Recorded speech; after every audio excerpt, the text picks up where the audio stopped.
What's going on, guys? Welcome back to the channel where we give you a bunch of sales sauce. So today we are going to be talking about a framework, right? A personal framework that helped me book 10 plus calls a week. But honestly, this is just a great framework that it should just be a staple within your process. Okay, this framework is just part of the process. Realistically, it shouldn't just be a part of your process, but it is the process here, right? So we don't want to be left on scene. So here's just a DM framework that will help you consistently book 10 calls, qualified calls per week, right? So number one is just going to be the introduction, right? So first off, let's talk about like a lot of common mistakes that people do, which is generic outreach messages and pitching from the first message.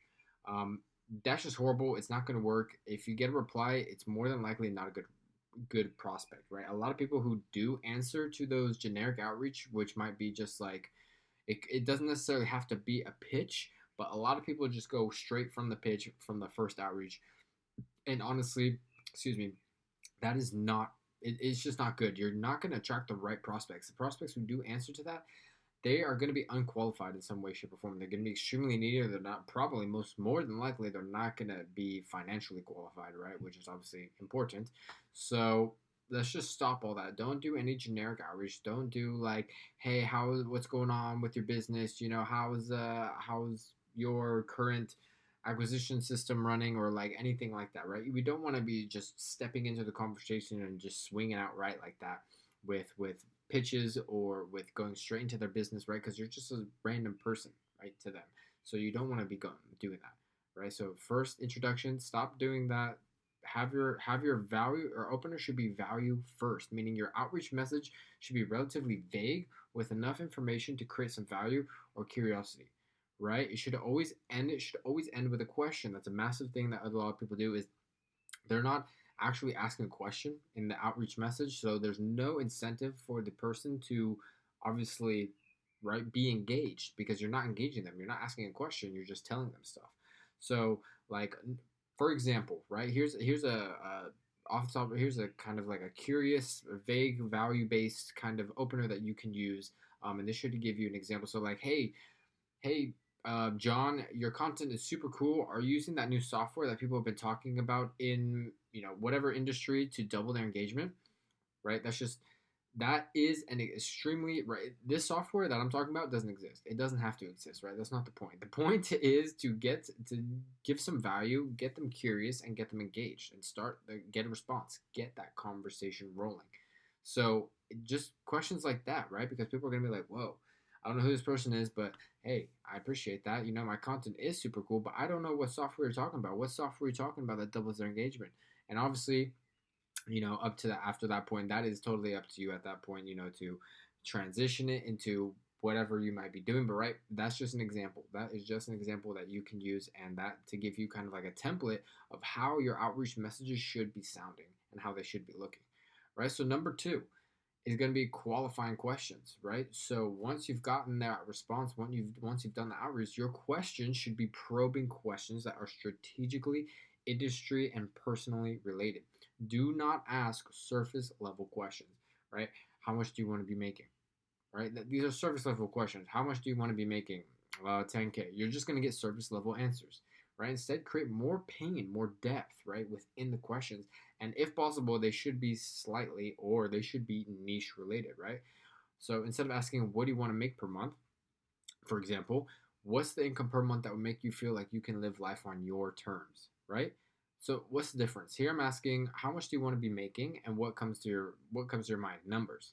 Now, when I ask, what's the income per month that would allow you to live the life on your terms or live the life of your dreams, what do you see? You don't see numbers. You're seeing a car. You're seeing traveling. You're seeing a big house. You're seeing, time with your family, whatever it might be. You're seeing a beautiful sunset, whatever comes to your mind, right?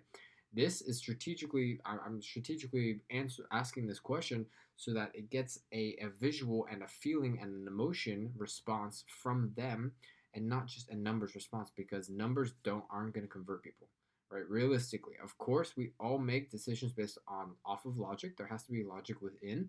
However, your qualifying questions should not only be logic based, but they should be deeper than that to invoke emotional responses and thought be thought provoking for the prospects, right? Get them to feel and be like, oh, well, you know what, live life on my terms. Oh, that would be a nice car, that'd be a nice house. 20K would be really nice. Then I could travel or whatever it might be, right? So number three is going to be adapting in the DMs, right? I kind of pointed out this earlier, but so many people get into this routine where they're basically just copying and pasting the Q&A, and then what happens? You're unable to adapt to different situations or objections, and you just end up having the same conversation over and over, which in a sense is going to be a lot of DM setting. However, if you're just constantly copy and pasting, you're going to mess up because you are not actively listening. You're going to get into this weird routine of just like no matter what anyone says, you're just gonna copy and paste that same answer that you gave to Billy, Bob, and Joe, right? Because you just think that's how it should go. This works, and if I can just copy and paste and use less brain power, whatever. But you're gonna lose people like that, right? Because you're not actively listening, you're not having a conversation, and then what happens is you're going to be unable to adapt. People are going to come up with objections or different situations or concerns, and you're not going to know what to do or what to say because you're just so used to copying and pasting the same stuff, right? And then essentially that brings me into the final part, which is transitioning to the call, right? Which is a part of adaptability, right? You should only transition once you know there has been enough pain created for the prospect, right? And it should be fluid. So, some tips for me personally: once you've created that pain, once you've positioned yourself as a solution, right? You're gonna get a commitment. If I can show you how to get X, like our other partners have, would you be down to hop on a quick 20-30 minute call where I could show you this?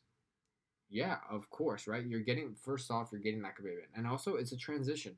This is a major thing because you are not saying let's hop on a call, and I'll show you exactly how we do this for all of the others, just as we have. No, no, no, no. You don't want that. Why? Because you're telling them. Let's get on a call and I'll show you. It's totally commoditized. Everyone says that. Let's hop on a call and I'll show you exactly how we did the framework to get you from 5K to 10K to 20K, whatever it might be, right? But this way, you want to, once again, this is a conversation. Always be actively engaged. Always be actively getting them to be engaged, right? So if I could show you how to get to X like our other partners have, would you be down to hop on a quick 20-30 minute call? This is a question. It's engaging them, and it's also doing one of two things. It's getting a commitment from them, right? Because you're asking the question, they have to answer yes.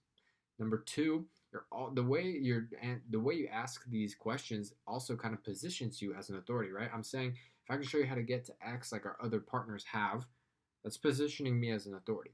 Because what have I done? I've done this for other partners. What is that showing? I have gotten results. I have done this before. I'm an authority. I know what I'm talking about. I have these results, testimonials. I have the backing. Let me just show you exactly how I've done that, right? So, yeah, essentially, right, to go over it once again, you want to be transitioning in the call correctly, right? You want to be fluid. You want to be having actual qualifying questions. I mean, I know this is out of order, but you want to be actually having qualifying questions, right? Having an actual conversation. Be deep. Be emotional. Don't just be surface level and stuff.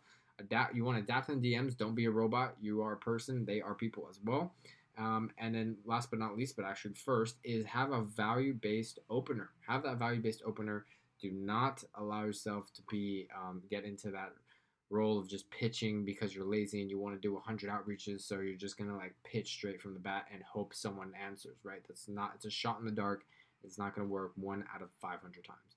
So, yeah, I hope you guys enjoyed all of this good sauce. Honestly, use this framework. It's extremely, all of these tips that I shared with you for this framework, they are extremely, extremely powerful and important. If you can implement them yourself, you will see results. I'm telling you, you will see results. And if you want some more sales sauce that we are constantly giving out on this channel, make sure to subscribe to the channel. Check us out every week. We have more coming to help you guys out constantly every week. We upload at least 4 times. If you really want to learn quickly, network with others in space, as well as get a guaranteed placement with one of our companies, Atrax Setter Academy. The link is in the description. Follow us on IG as well, Atrax Acquisition, and I'll catch you guys in the next one. Peace.